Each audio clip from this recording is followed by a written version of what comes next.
আমার প্রাণ ভ্রমর।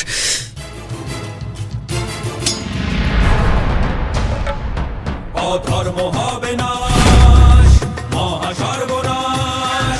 অধর্ম হবে নাশ, মহা সর্বনাশ। মানবে শত্রু পরাজয়।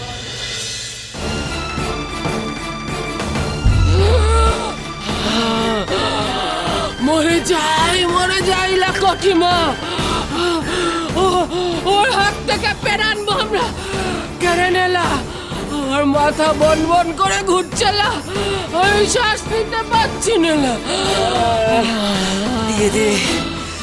দিয়ে দে কিরণমালা, আমাদের প্রাণ ভ্রমর দে।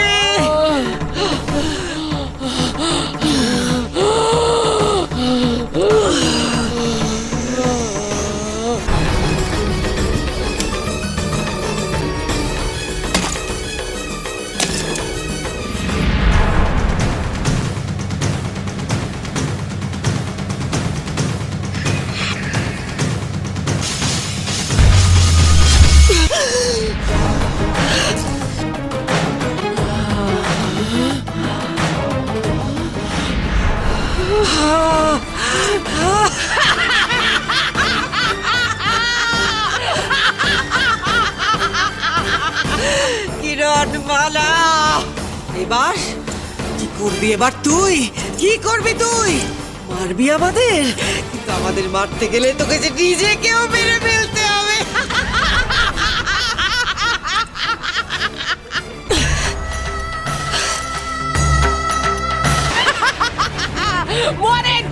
মরে যাইলা কিরণমালা।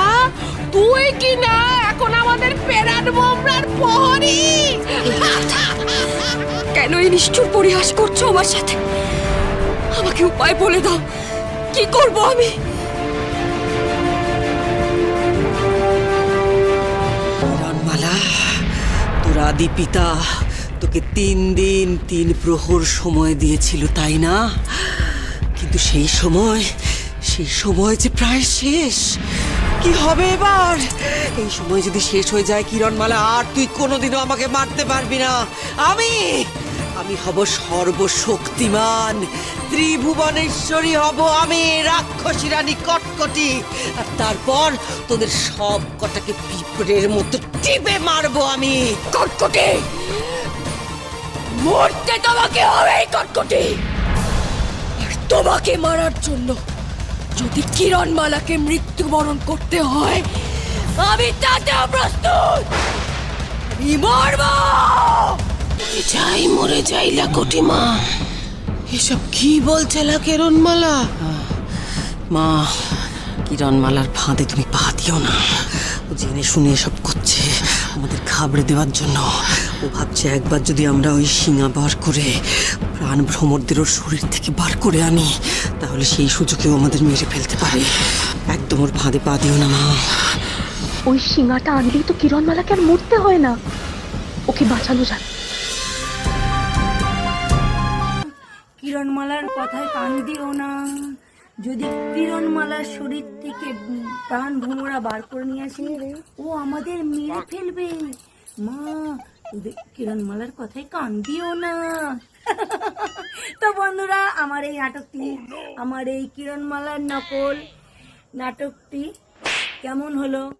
মরে যাই কিরণমালা, এসব কি বলছিস লা?